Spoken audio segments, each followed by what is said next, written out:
Hello everyone, कैसे हैं आप सब। आई होप कि आप सब बहुत अच्छे होंगे।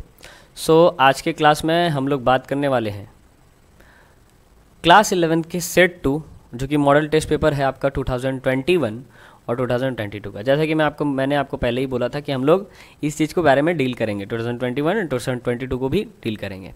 तो चलो ज़्यादा देर न करते हुए स्टार्ट करते इस वीडियो को और सीखते हैं भाई क्या है। तो देखो, सबसे पहला क्वेश्चन है कि फिजिकल क्वांटिटीज़ आर, इसमें बोल रहा है फिजिकल क्वांटिटीज़ कौन कौन से होते हैं। तो अब बार बार यही क्वेश्चन आता है यार, हम सबको पता है फिजिकल क्वांटिटीज़ कौन होते हैं, जिसमें लेंथ होता है, ठीक है, मास होता है, टाइम होता है, इलेक्ट्रिक करंट होता है, थर्मोडाइनमिक टेम्परेचर। देखो यहाँ थर्मोडाइनमिक टेम्परेचर लिख दिया, तो उससे डरना नहीं है, टेम्परेचर बोले थर्मोडाइनमिक टेम्परेचर बोले वही चीज़ है, और अमाउंट ऑफ सब्सटेंस और ल्यूमिनियस इंटेंसिटी। तो इसमें सातों चीज़ है, मतलब ऑप्शन नंबर बी होगा, है कि नहीं। तो बहुत ही सिंपल सा चीज़ था। चलो इसके बाद हम लोग देखते हैं क्वेश्चन नंबर सेकंड को। बोरा which of the following pair है सेम डायमेंशन। तो बोरा इसमें से कौन सा ऐसा पेयर है जिसका सेम डायमेंशन होगा। तो इससे पहले भी हमने एक क्वेश्चन करा था जिसमें इम्पल्स और मोमेंटम का सेम डायमेंशन था। तो देखते हैं एक बार। देखो इम्पल्स क्या होता है, अगर हम लोग इम्पल्स देखें तो इम्पल्स का फार्मूला क्या होता है। इम्पल्स का फार्मूला होता है बेसिकली फोर्स इनटू में टाइम। क्या होता है, फोर्स इनटू में होता है आपका टाइम। ओके, तो यहाँ पे अगर हम लोग देखें तो फोर्स का क्या हो जाएगा, फोर्स का हो जाएगा kg metre per second square, और टाइम का क्या हो गया, सेकेंड हो गया। तो सेकेंड पे पावर कुछ नहीं है तो 1 है, और यहाँ पे पावर -2 है। तो इसको अगर हम लोग सॉल्व करेंगे तो क्या आ जाएगा, kg मीटर पर सेकेंड आएगा। ओके, अब अगर हम लोग मोमेंटम का देखें तो मोमेंटम का भी कुछ इसी तरीके का आएगा। देखते हैं मोमेंटम का। तो मोमेंटम का क्या होता है, मोमेंटम को p से दिखाते हैं, और इसका क्या होता है, इसका होता है मास इनटू में वेलोसिटी। तो मास के लिए क्या हो गया, देखो kg, और वेलोसिटी के लिए क्या हो गया, मीटर पर सेकेंड। तो देखो दोनों का डायमेंशन क्या हो रहा है, सेम हो रहा है ना। यहाँ भी kg मीटर पर सेकेंड है भाई, और यहाँ भी क्या है, यहाँ भी kg मीटर पर सेकेंड है। तो दोनों सेम हो रहा है, डेट्स वाई इसका ऑप्शन क्या होगा, किसका सेम डायमेंशन है, इम्पल्स और मोमेंटम का। ठीक है, मैंने यूनिट के टर्म में दिखाया, अगर यूनिट निकाल ले तो डायमेंशन भी सेम होता है ना। चलो आगे बात करते हैं। क्वेश्चन नंबर थर्ड में कह रहा है in SI system the fundamental unit are. SI system में फंडामेंटल यूनिट क्या होते हैं, आप सबको पता है कि लेंथ के लिए मीटर लेते हैं हम लोग, है ना, मास के लिए किलोग्राम, टाइम के लिए सेकेंड, और करंट के लिए एम्पियर, और टेम्परेचर के लिए केल्विन, और अमाउंट ऑफ सब्सटेंस के लिए मोल, और बाकी कैंडेला। और देखो यहाँ पे कूलम आ गया, तो कूलम आने की वजह से ये नहीं होगा। ठीक है, यहाँ पे न्यूटन आ गया तो भी नहीं होगा। ये रिपीटेड क्वेश्चन है कि नहीं। इस क्वेश्चन को आपने पहले भी देखा, यहाँ लक्स नहीं, यहाँ फ्लक्स होता है। ठीक है, ये टाइपिंग मिस्टेक है। तो क्वेश्चन नंबर थर्ड का ऑप्शन नंबर ए होगा। ठीक है, चलो आगे देखते हैं। क्वेश्चन नंबर 4 बोल रहा है रिजोल्यूशन इज, रिजोल्यूशन क्या होता है। तो देखो यहाँ पे दिखा a measure of bias in the instrument, a measure of systematic error, the small amount of input signal change that instrument can detect reliably. तो देखो यहाँ पे अगर हम लोग देखें ना, तो जो रिजोल्यूशन होता है ये क्या होता है, ये small amount of input signal change that instrument can detect reliably. मतलब ये थोड़ा सा मतलब इनपुट सिग्नल का ये होता है, इंस्ट्रूमेंट जो डिटेक्ट करता है। जैसे किसी भी चीज़ में ना थोड़ा सा एरर वगैरह रहता है उस चीज़ के बारे में, तो इस चीज़ को आप याद कर लें। ठीक है, चलो आगे देखते हैं। आगे है एब्सोल्यूट एरर। एब्सोल्यूट एरर क्या होता है, तो आप सबने पता है कि एब्सोल्यूट एरर क्या होता है, जो आपका ओरिजिनल एरर होता है, या फिर कोई भी बोल सकते हो ट्रू एरर, ट्रू वैल्यू जो होता है, उसको जब हम लोग दो इंडिविजुअल एरर का जब मीन निकालते हैं, मीन से जब माइनस करते हैं तो एब्सोल्यूट एरर आता है। ठीक है, इस चीज़ को अगर आप थोड़ा सा ध्यान से अपने नोट्स में देखेंगे, ऐसा हालांकि मैंने अपने ऑफलाइन क्लास में इस चीज़ को पढ़ाया है, तो अगर आप थोड़ा सा देखेंगे तो वहाँ पे हम लोग करते थे क्या कि जो भी दो मेजरमेंट रहता था उसका मीन निकालते थे। ठीक है, और उसका हम लोग उसके मीन से माइनस करते थे। तो देखो यहाँ पे स्क्वायर दिया है तो ये ऑप्शन नहीं होगा, क्यूब दिया है तो भी ऑप्शन नहीं होगा। ठीक है, और यहाँ क्या दिखा है, the difference between individual measurement and true value of the quantity, ये भी नहीं होगा। तो मीन वाला ऑप्शन होगा, ऑप्शन नंबर सी होगा। ठीक है, तो यहाँ पे 5 का सी हो गया। चलो आगे देखते हैं। आगे क्या कह रहा है, ए बॉय स्टार्टिंग, हाँ यहाँ से देखो यहाँ न्यूमेरिकल आ गया, इसमें बहुत ज़्यादा न्यूमेरिकल है। मतलब इस वाले सेट में बहुत न्यूमेरिकल है, तो हम लोग को सबको समझना बढ़िया से। बोल रहा है एक बॉय है जो स्टार्ट करता है पॉइंट ए से, ट्रेवल करता है पॉइंट बी तक, पॉइंट ए से स्टार्ट करा पॉइंट बी तक गया, और वो डिस्टेंस कवर कर रहा है 1.5 किलोमीटर का, एंड रिटर्न टू आ गया ए। तो बताओ इफ़ ही टेक्स 1 आवर, मतलब इस पूरे ड्यूरेशन को करने में उसने 1 घंटा लगाया, तो बताइए एवरेज वेलोसिटी क्या होगा।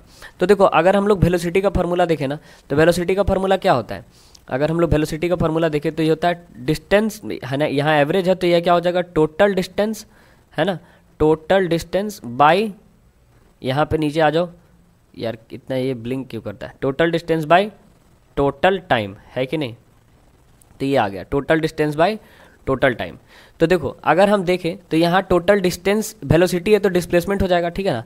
तो यहाँ टोटल डिस्टेंस या डिस्प्लेसमेंट, इसको थोड़ा सा मैं इरेज कर देता हूँ, एक्चुअली में डिस्प्लेसमेंट होगा, मैंने डिस्टेंस लिख दिया, आप थोड़ा कंफ्यूज कर जाएंगे, है ना। तो यहाँ पे ये है डिस्प्लेसमेंट, ओके। तो इसको हम लोग डिस्प्लेसमेंट कर लेते हैं। ये क्या है, टोटल डिस्प्लेसमेंट है, डिस्प्लेसमेंट, ठीक है। तो यह है total displacement by total time, okay. तो यहाँ पे अगर हम इस चीज़ को ध्यान से समझें, एकदम क्लियरली समझे, तो यहाँ पे ए से स्टार्ट हुआ और ए पे ही आ गया। देखो ए से स्टार्ट हुआ, रिटर्न टू ए, तो कोई भी बॉडी मान लेते ए यहाँ है, ए से स्टार्ट हुआ और अगेन फिर कहाँ आ गया, ए पे आ गया। तो इसमें डिस्प्लेसमेंट क्या हो गया, 0। और 0 को समथिंग कोई भी टाइम रहे, 1 घंटा का टाइम दिया है, 1 आवर का टाइम दिया है, तो कोई भी टाइम रहे उससे डिवाइड करेंगे तो ये क्या हो जाएगा, बेसिकली ये पूरा वैल्यू क्या आ जाएगा, 0 आ जाएगा। तो ऑप्शन नंबर बी होगा, ठीक है ना। चलो आगे देखते हैं क्वेश्चन नंबर 7। बोला a body start from rest, एक बॉडी है जो रेस्ट से स्टार्ट हो रहा है, एंड ट्रेवल है uniform acceleration on straight line, uniform acceleration से चल रहा है, स्ट्रेट लाइन में सीधा चल रहा है। If its velocity after making displacement of 32 metre, मतलब इसका जो वेलोसिटी है वो 32 मीटर है, और वो वेलोसिटी कितना है, 8 मीटर पर सेकेंड, मतलब इसका जो डिस्प्लेसमेंट है 32 मीटर है और वो कितने वेलोसिटी से, 8 मीटर पर सेकेंड से। तो बताइए उसका एक्सेलरेशन क्या होगा। तो देखो जो जो चीज़ पहले गिवन दिया ना वो देखो। तो सबसे पहले बोला बॉडी स्टार्ट हो रहा है रेस्ट से, तो भैया अगर रेस्ट से स्टार्ट हो रहा है तो इस केस में यू कितना हो गया हमारे सामने, यू हो गया 0, रेस्ट से स्टार्ट हो रहा है, यू 0 हो गया, ठीक है। और इसका जो वेलोसिटी दिया हुआ है, वेलोसिटी कितना दिया हुआ है, वो दिया है 8 मीटर पर सेकेंड, है कि नहीं, 8 मीटर पर सेकेंड यहाँ दे रखा है। और जो डिस्प्लेसमेंट दिया है यानी कि एस, डिस्प्लेसमेंट कितना दे रखा है, 32 मीटर दे रखा है डिस्प्लेसमेंट, ओके। तो बोल रहा है इट्स एक्सीलरेशन इज, तो इसका एक्सीलरेशन क्या होगा बताइए, एक्सीलरेशन का फॉर्मूला लगाइए और एक्सीलरेशन बताइए। तो हमारे सामने 3 इक्वेशन था ना, है ना, v square is equal to u square plus 2as वाला इक्वेशन था, तो उसको हम लोग यूज़ करेंगे। देखो v square is equal to u square, ठीक है, और यहाँ पे था माइनस ऑफ 2as, ठीक है। तो v square plus u square, v square is equal to u square minus 2s, ये था फॉर्मूला हमारा, इक्वेशन था। तो यहाँ पुट कर देते हैं। तो v अपने पास कितना है, 8 का स्क्वायर, ठीक है, u कितना है, 0 का स्क्वायर, ओके। अब यहाँ पे देखो माइनस ऑफ 2, a कितना है, a अपने को निकालना है सर, और s कितना है सर, s कितना है अपने सामने 32 है, ठीक है। अब इसको सॉल्व करो तो 8 का स्क्वायर कितना हो जाएगा, 64 हो जाएगा, है ना। और यहाँ देखो 2 इंटू 32 कितना हो गया, ये भी हो गया 64, और यहाँ पे a है, ये माइनस साइन आ रहा है, उससे कोई दिक्कत वाली बात नहीं है, माइनस साइन बेसिकली रिटार्डेशन वगैरह को बताता है। तो अगर यहाँ से a निकालेंगे तो a कितना आ जाएगा, ये आ जाएगा 64 डिवाइडेड बाई 64, ये कटेगा तो कितना आ जाएगा, 1 मीटर पर सेकंड के आसपास, 1 मीटर पर सेकंड स्क्वायर के आसपास आएगा, है ना। तो एक्सीलरेशन यहाँ पे कितना हो जाएगा, 1 मीटर पर सेकंड स्क्वायर हो जाएगा, है ना। बहुत ही सिंपल सा था, इक्वेशन पुट किया, काम खत्म। आगे बढ़ते हैं। आगे बोला विच of the following is the unit of velocity, इसमें से कौन यूनिट है वेलोसिटी का, तो मीटर पर सेकंड, ये सबको पता है ना। स्पीड का भी पूछेगा तो यही है। आगे देखते हैं, आगे क्वेश्चन नंबर 9। क्वेश्चन नंबर 9 में बोल रहा है a body start from rest, एक बॉडी है फिर से स्टार्ट हो रहा है रेस्ट है, तो यू हो गया 0, travel for T second, T second के लिए ट्रेवल कर रहा है, जिसका यूनिफॉर्म एक्सीलरेशन है 2 metre per second square. If the displacement made by it 16 metre, अगर इसका डिस्प्लेसमेंट 16 मीटर है तो बताओ टाइम कितना होगा।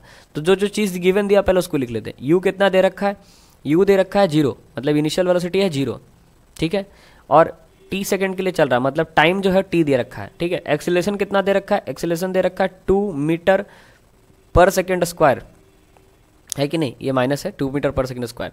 और डिस्प्लेसमेंट कितना दे रखा है, डिस्प्लेसमेंट दे रखा है 16 मीटर का, ठीक है। तो बोल रहा है कि टी कितना होगा भाई, टी निकालो, ठीक है। तो यहाँ पे अगर हम लोग टी निकालने की कोशिश करें तो हमारे सामने कौन सा इक्वेशन लग जाएगा, ये वाला इक्वेशन लग जाएगा, s is equal to u t, ठीक है, plus half a t square, okay, ये वाला लगा देते हैं। तो अगर हम यहाँ पे देखें तो इसमें s अपने पास कितना है, s को देखो तो ये है गया 16, और u अपने पास 0 है, सॉरी u अपने पास क्या है भाई, u अपने पास 0 है ना। तो यहाँ पे हम लोग अगर देखें तो ये हो गया 0 into T, something multiply 0, basically 0 ही हो जाएगा, और प्लस आ गया हाफ, और a अपने पास कितना दे रखा है, a दे रखा है 2, और t अपने को निकालना है, माने कि टी स्क्वायर यहाँ पे रहने देते हैं, ठीक है। तो देखो क्या होगा, यहाँ से 2 और 2 क्या हो गया, कैंसिल हो गया, ये 0 इंटू टी 0 हो गया, तो बचा क्या, t square is equal to 16। इधर देखते हैं क्या बच रहा है, ये बच रहा है t square is equal to में 16, ठीक है। So t is equal to क्या हो जाएगा, टी इज इक्वल टू हो जाएगा रूट अंडर में 16, ठीक है। और अगर ये रूट अंडर में 16 हो गया, डेट वाई ये 4 हो गया, तो टी अपने सामने कितना आ गया, 4 सेकेंड के आसपास आ गया। ठीक है, तो एक्सीलरेशन कितना हो गया, 4 सेकेंड हो गया। चलो आगे देखते हैं। आगे है क्वेश्चन नंबर 10, बोल रहा है बॉडी स्टार्ट हो रहा है रेस्ट है, फिर से अगेन रेस्ट स्टार्ट हो रहा है, तो फट से लिख लो यू कितना हो गया, 0। जब भी रेस्ट स्टार्ट हो रहा है u 0। If travel with acceleration of 2 metre per second, इसका एक्सीलरेशन कितना दे रखा है, इसका एक्सीलरेशन दे रखा है 2 मीटर पर सेकेंड स्क्वायर, ठीक है। और बोल रहा है कि इसका डिस्प्लेसमेंट जो है एंड ऑफ 3 सेकेंड, मतलब इसका डिस्प्लेसमेंट एंड ऑफ 3 सेकेंड में कितना होगा, तो एस दे रखा है कितना, सॉरी एस बोल रहा हूँ मैं, यहाँ पे पूरा डिस्प्लेसमेंट कितना होगा एस हमसे पूछ रहा है, ठीक है।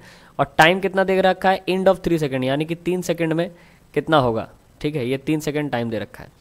तो फिर से अगेन यहाँ देखो ए है, एस है, यू है, टी है, तो अगेन कौन सा इक्वेशन लगा दो, भी नहीं है इसलिए भी स्क्वायर वाला नहीं लगाएंगे, कौन सा लगाएंगे, s is equal to u t plus half a t square, ये वाला इक्वेशन लगा देंगे। बताओ एस कितना है, एस अपने को निकालना है, यू अपने पास 0 है तो 0 इंटू टी है ना, समथिंग इंटू 0 बेसिकली 0 ही हो जाएगा, हाफ। और ए अपने को कितना दे रखा है, ए अपने को दे रखा है 2 और टी स्क्वायर यानी कि 3 का स्क्वायर कर दो, ठीक है। तो अगर यहाँ से देखें तो एस का फॉर्मूला क्या आएगा, एस इज इक्वल टू, ये देखो ये 2 और 2 कैंसिल हो गया, तो यहाँ से बचा 3 का स्क्वायर यानी कि 3 का स्क्वायर यानी कि 9। तो ऑप्शन नंबर क्या हो जाएगा, यहाँ पे ए हो जाएगा 9 मीटर, है ना। तो एस कितना आ गया, 9 मीटर आ गया, ठीक है, क्लियर है। चलो आगे देखते हैं। आगे है question number 11, a body makes a displacement of 4 metre due to east, 4 metre चल रहा है ईस्ट में from point O, and then makes a displacement of 3 metre due to north, और नॉर्थ में चल रहा है 3 मीटर। तो सबसे पहले हम लोग ईस्ट वेस्ट नॉर्थ साउथ बनाते हैं।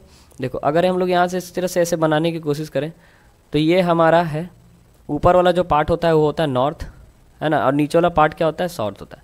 तो देखो भाई ये हो गया नॉर्थ, है ना, ये हो गया साउथ, और इधर वाला जो चीज़ है ये हो गया ईस्ट, और इधर वाला चीज़ जो हो गया ये हो गया वेस्ट, ठीक है।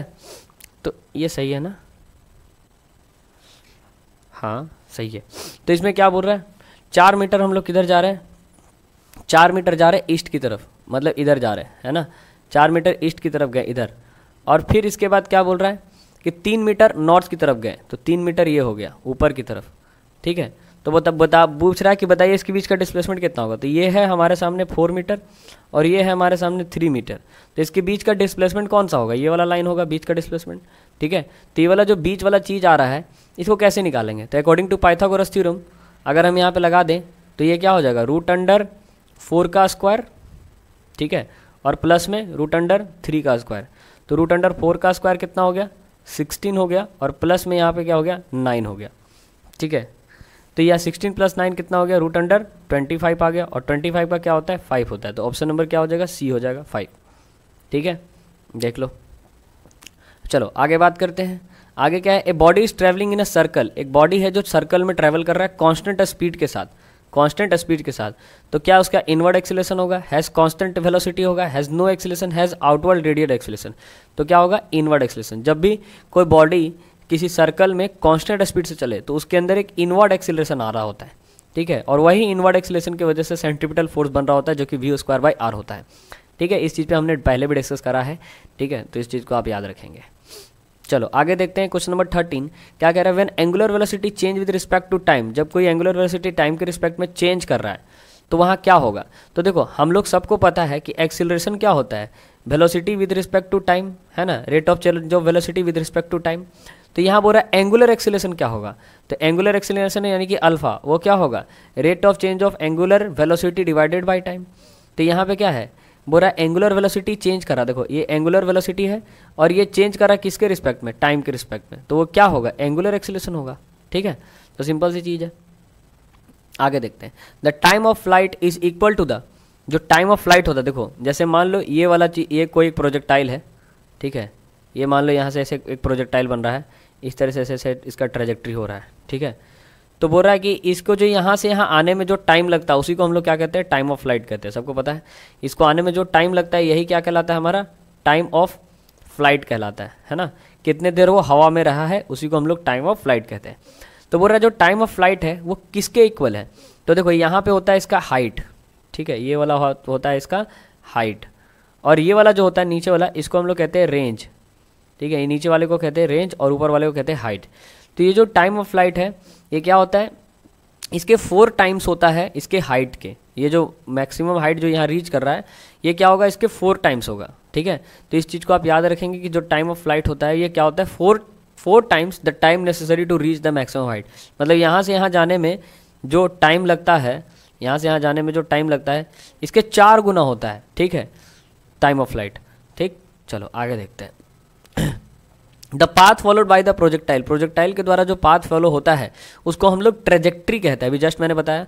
और वो कैसा ट्रेजेक्ट्री होता है, तो वो पैराबोलिक ट्रेजेक्ट्री होता है। ओके, बेसिकली क्या होता है, पैराबोला होता है। आपने सबको पता होगा, पहले भी आपने पढ़ा है। तो एक प्रोजेक्टाइल जो होता है वो ट्रेजेक्ट्री जो देता है वो पैराबोला होता है, ये पता होना चाहिए। चलो आगे देखते हैं question number 16। When a bus stop suddenly passenger in a bus falls forward, जब बस को अचानक से रोका जाता है तो पैसेंजर आगे की तरफ जाते हैं। इसको किसने बताया था?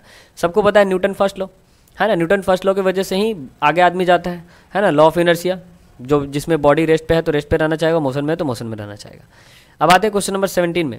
A passenger seating in a बस, एक पैसेंजर है जो बस में सीट है, moving with uniform speed, feels push back, ठीक है, feels push back when ever the bus accelerated forward. आप सबको पता है कि अगर कोई बस में हम बैठे हुए हैं और बस आगे की तरफ जाए तो हम लोग पीछे की तरफ ऐसे बैक जाते हैं, ठीक है। तो बोल रहा है यहाँ पे जो फोर्स लगता है एक किस तरह का फोर्स है, तो ये एक तरह का फिक्सियस फोर्स होता है। फिक्सियस मतलब कि एक झूठा फोर्स होता है, ठीक है, मतलब बोल सकते हो काल्पनिक फोर्स है, ठीक है। झूठा फोर्स, काल्पनिक फोर्स, स्यूडो फोर्स, स्यूडो मतलब होता है झूठा फोर्स और फिक्सियस मतलब होता है काल्पनिक। तो इसको हम लोग कोई देख नहीं पाता है और ना ही इसको हम लोग सोच पाते हैं। तो ये बेसिकली क्या है, फील कर पाते हैं कि आगे गए तो पीछे आ गए, ये इनर्शिया की वजह से होता है, इसीलिए ये फिक्सियस फोर्स है, स्यूडो फोर्स है। चलो आगे देखते हैं question number 18। A body of mass 5 kg, एक बॉडी जिसका मास है 5 kg, ट्रेवल कर रहा है यूनिफॉर्म वेलोसिटी के साथ जो कि है 2 मीटर पर सेकंड। तो बताओ उसका मोमेंटम क्या होगा। यार बहुत ही सिंपल क्वेश्चन है। मोमेंटम का फॉर्मूला होता है मास इंटू वेलोसिटी, ठीक है। तो अगर हम मास की बात करें तो मास है अपने सामने 5 kg का, ठीक है, और वेलोसिटी है अपने सामने 2 मीटर पर सेकंड का, 2 मीटर पर सेकंड का। तो इन दोनों को मल्टीप्लाई कर दे तो क्या आ जाएगा, 10 kg मीटर पर सेकंड, है ना। क्या आ जाएगा, 10 kg मीटर पर सेकंड, ठीक। तो यही है आपका ऑप्शन, कौन सा होगा, ऑप्शन नंबर ए, ठीक। तो बहुत ही सिंपल सा था। चलो इसके बाद हम लोग 19 नंबर क्वेश्चन देखते हैं। A mass of a body which is equal to the ratio of force, क्या बोल रहा है, एक मास ऑफ बॉडी है, ठीक है, जो इक्वल है ratio of force acting on a body and the acceleration produce, ठीक है। तो देखो इस चीज़ को बहुत आसानी से समझो। फोर्स का फॉर्मूला क्या होता है, फोर्स का फॉर्मूला होता है मास इंटू एक्सीलरेशन। तो अगर हम यहाँ से मास का फॉर्मूला निकालें तो मास का फॉर्मूला क्या होगा, मास का फॉर्मूला होगा फोर्स बाय एक्सीलरेशन। तो बोल रहा है ratio of force by acceleration produce, वो कौन सा मास होता है, ग्रेविटेशनल मास होता है, इलेक्ट्रोमैग्नेटिक मास होता है, तो बेसिकली इनर्शियल मास होता है ना। 2024 में भी ये क्वेश्चन आ रखा है, तो ये कैसा है, इनर्शियल मास है। देखो आपको खुद समझ में आ रहा होगा कि जो मॉडल टेस्ट पेपर है उसमें क्या हो रहा है, रिपीटेड क्वेश्चंस आ रहे हैं, है ना। आपके एग्जाम में भी यही चीज़ होने वाला है, कुछ एक्स्ट्रा रहेगा, कुछ रिपीटेड रहेंगे, ठीक है। चलिए आगे देखते हैं भाई, आगे क्या है, क्वेश्चन नंबर 20 बोल रहा है a block of would is place on a surface, ठीक है, एक ब्लॉक है, लकड़ी का एक ब्लॉक है, उसको एक सरफेस पे प्लेस किया गया, सरफेस पे रखा गया। A force is applied parallel to the surface, एक फोर्स लगाया जा रहा है जो उसके पैरेलल है, सरफेस के पैरेलल है, and move the body. The frictional force develops act, यहाँ पे जो फ्रिक्शनल फोर्स डेवलप्ड हो रहे हैं वो कैसे एक्ट हो रहे हैं, नॉर्मल एक्ट हो रहे हैं, नॉर्मल अपवर्ड एक्ट हो रहे हैं, नॉर्मल डाउनवर्ड एक्ट हो रहे हैं, या along the direction of applied force है, वो सारी चीज़ को समझते हैं।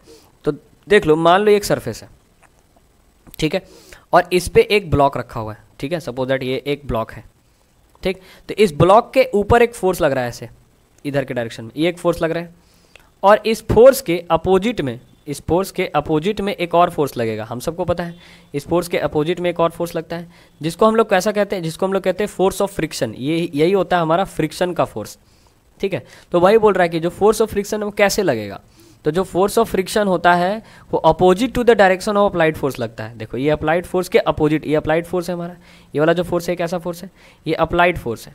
तो इस अप्लाइड फोर्स के अपोजिट लगता है, ओके। तो यहाँ पे याद रखेंगे कि इसका ऑप्शन नंबर डी होगा, अप्लाइड फोर्स के अपोजिट। चलो आगे देखते हैं, आगे है out of the fundamental forces. ये जो भी फंडामेंटल फोर्सेस है, पहला फोर्स है ग्रेविटेशनल फोर्स, देखो यहाँ पे लिखा हुआ है, एक ऐसा फोर्स है ग्रेविटेशनल फोर्स, दूसरा फोर्स है इलेक्ट्रिक फोर्स, तीसरा फोर्स है वीक न्यूक्लियर फोर्स, और चौथा फोर्स है स्ट्रॉन्ग न्यूक्लियर फोर्स।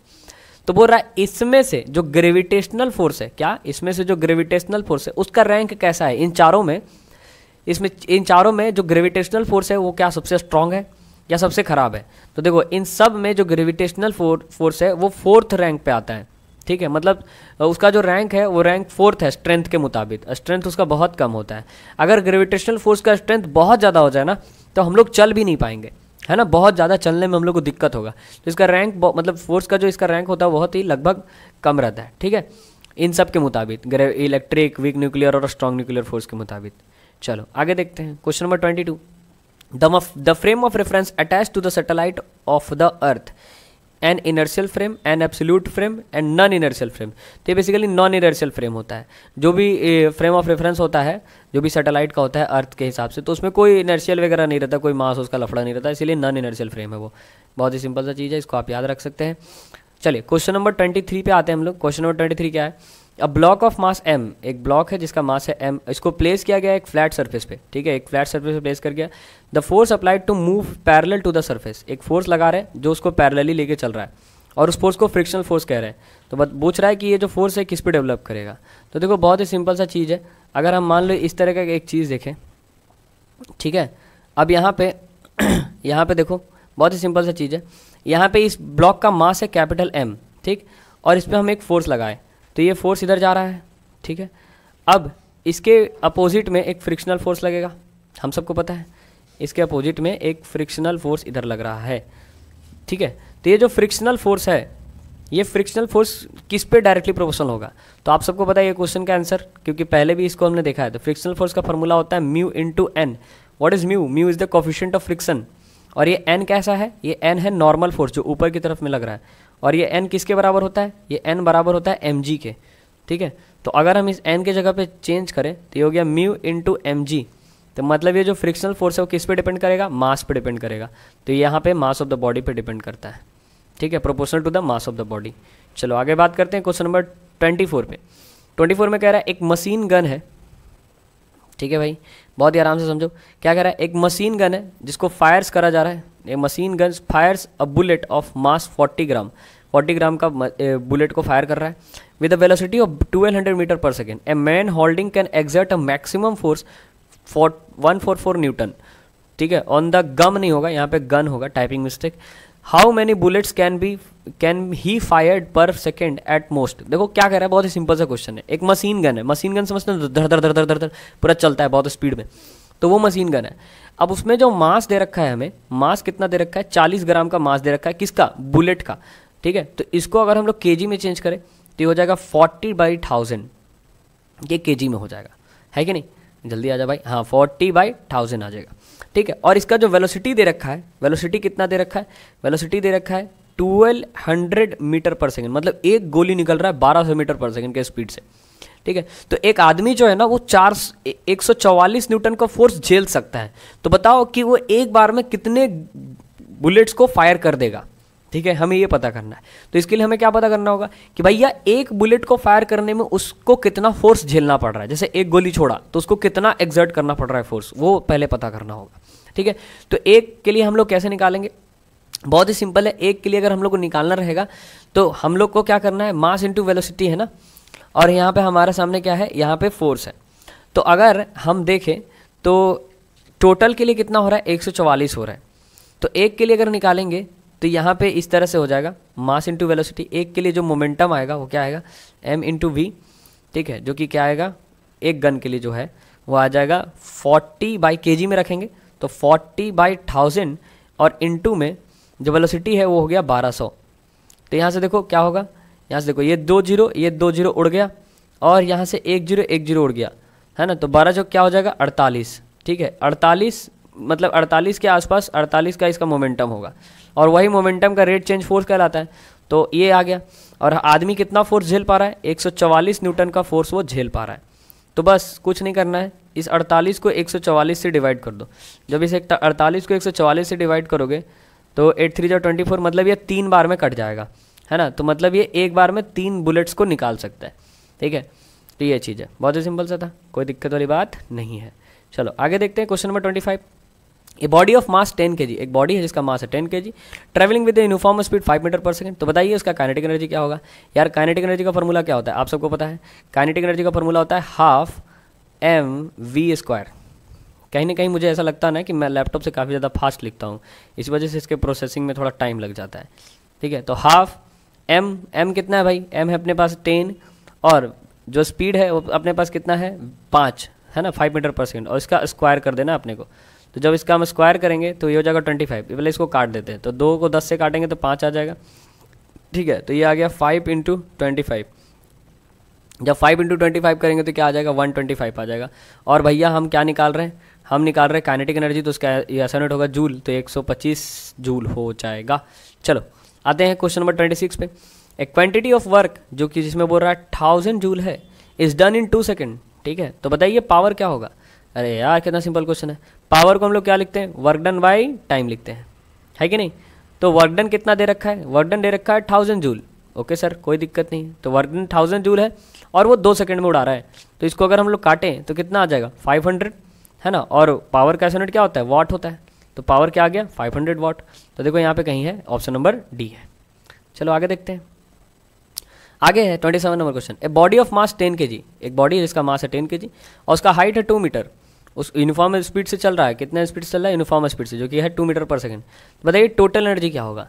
देखो यहाँ पे ना ही काइनेटिक पूछा ना ही पोटेंशियल, क्या पूछ रहा है, टोटल। तो टोटल एनर्जी कैसे निकालते हैं भाई साहब, देखो टोटल एनर्जी को निकालने के लिए हमें क्या करना पड़ता है, हमें करना पड़ता है काइनेटिक एनर्जी और प्लस में पोटेंशियल एनर्जी का सम, ठीक है। काइनेटिक एनर्जी और पोटेंशियल एनर्जी निकालने से टोटल एनर्जी मिल जाता है।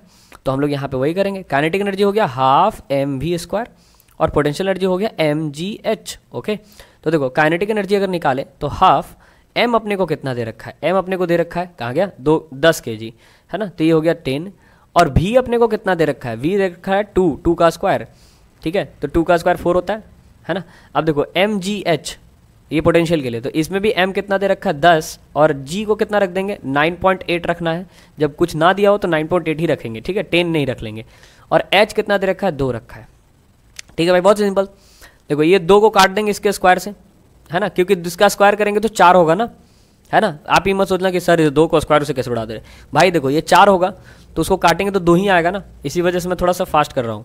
तो यहाँ पे आ गया 10 × 2 20 प्लस, यहाँ देखो अगर हम यहाँ से पॉइंट उड़ाए तो ये कितना आ जाएगा, यहाँ 10 आ जाएगा, ये 10 कट गया तो 98 × 2 जो है ये किसके बराबर आ जाएगा, 116 के बराबर आ जाएगा। 8 दूनी 16 और 90 को ये 116 नहीं, सॉरी 196 के बराबर आएगा, है ना। ये 196 के, देखो 16 इधर आ गया, 8 दूनी 16 और 90 दूनी कितना हो गया 180, तो ये 196 और 20 को जोड़ दो तो ये कितना आ जाएगा, 90 है, इसमें जोड़ दो तो ये कितना आ जाएगा आपका 216 के बराबर आ जाएगा, है कि नहीं। तो इसमें 20 हम लोग जोड़ देते हैं, हाँ, तो 9 10 216 के बराबर आ जाएगा। तो ऑप्शन नंबर बी है। अब इसके बाद देखो क्वेश्चन नंबर, ठीक है भाई। तो देखो इसमें क्या बोल रहा है ना कि 2 मासेस है 1 gram and 4 gram moving with equal kinetic energy. तो इसके काइनेटिक एनर्जी को हम लोग इक्वेट करेंगे, फिर लीनियर मोमेंटम निकालेंगे। तो इसका जो काइनेटिक एनर्जी है इसको अगर हम लोग देखें तो इसका फार्मूला क्या आएगा, ½ मान लो 2 है तो इसका m1 v1 का स्क्वायर इज इक्वल टू क्या आ गया, ½ m2 v2 का स्क्वायर, ओके। तो देखो m1 जो है हमारे सामने कितना दे रखा है, ये आ गया ½ m1 कितना दे रखा है 1 ग्राम, ठीक है। और यहाँ जो m1 m2 जो है अभी हम लोग नहीं देखते हैं, हम लोग ये क्या करते हैं ना, इसका रेशियो देख लेते हैं मास और वेलोसिटी का, ठीक है। तो अगर हम लोग इसके मास और वेलोसिटी का रेशियो देख लें तो क्या हो जाएगा, देखो ध्यान से। अगर हम लोग मास और वेलोसिटी का रेशियो देख लें तो देखो यहाँ से ½ और ½ तो कैंसिल हो गया, ठीक है।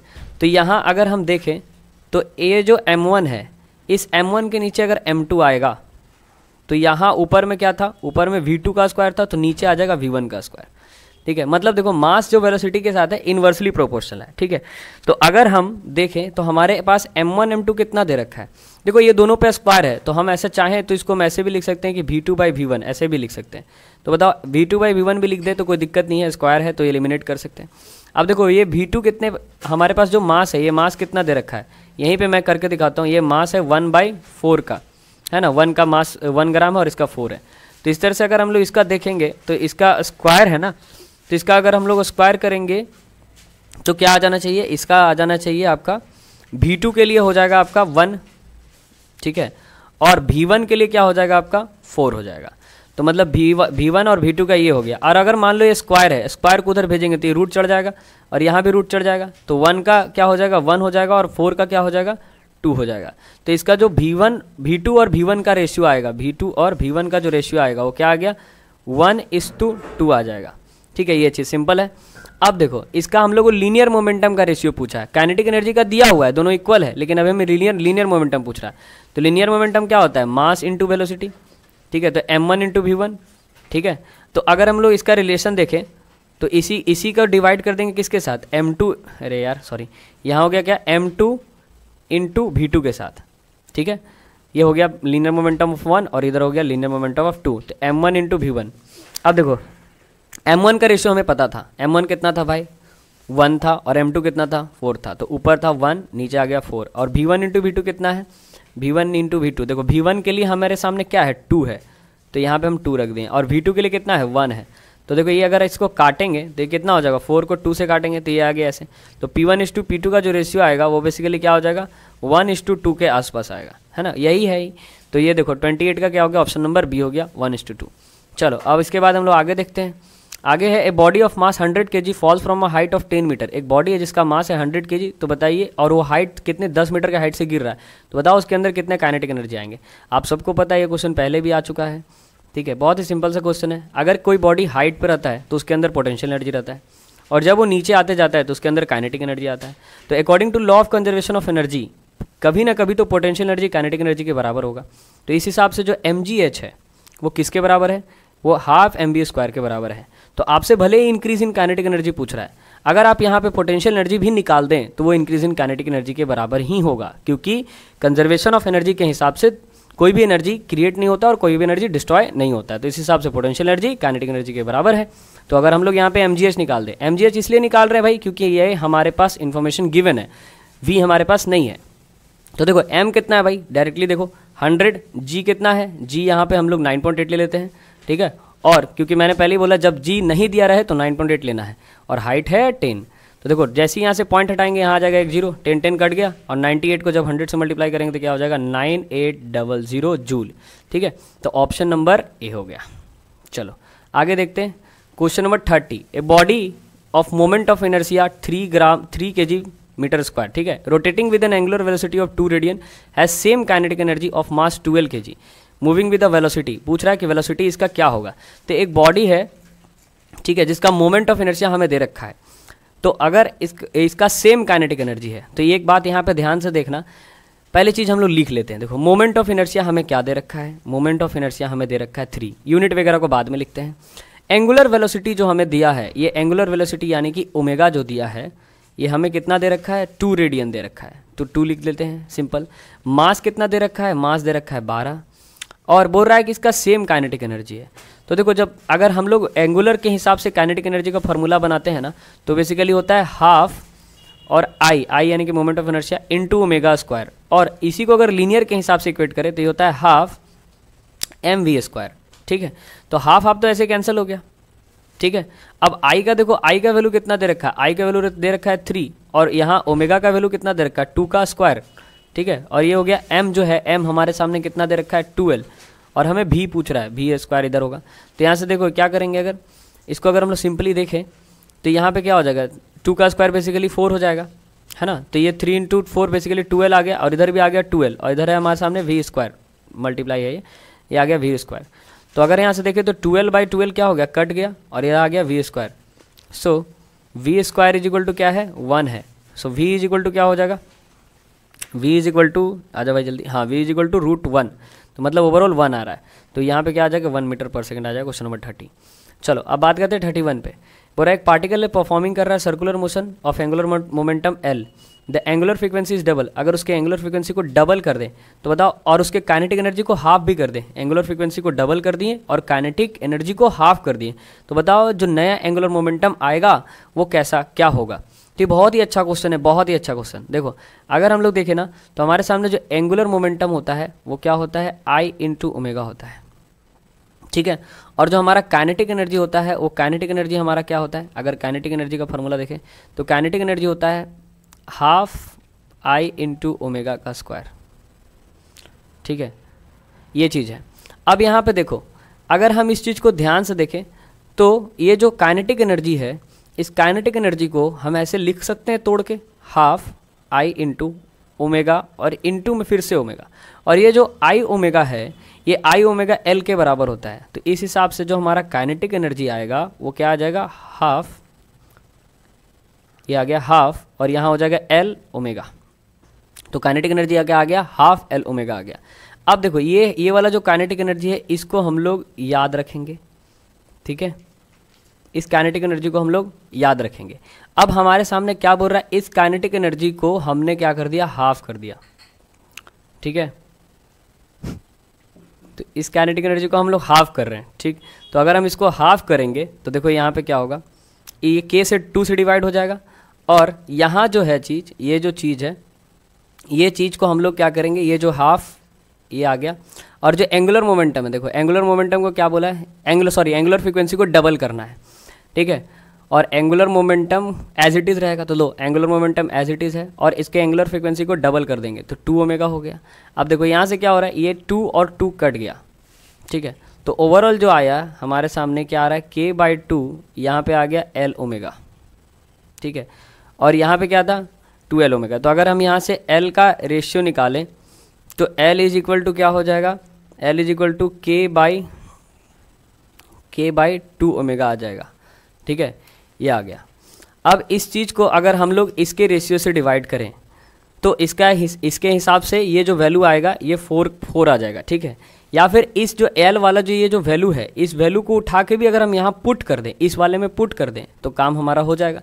तो k इज इक्वल टू क्या है, हाफ l के जगह पे हम अगर इस चीज़ को पुट कर दें k/2 ओमेगा और यहाँ पे ओमेगा, तो ये भी हमारा काम कर जाएगा। देखो ओमेगा ओमेगा कैंसिल हो गया और यहाँ पे क्या आ रहा है, k इज इक्वल टू आ गया k/4, ठीक है। तो इस हिसाब से अगर हम लोग इसका रेशियो देखें तो बेसिकली ये l/4 के बराबर आएगा, ठीक है।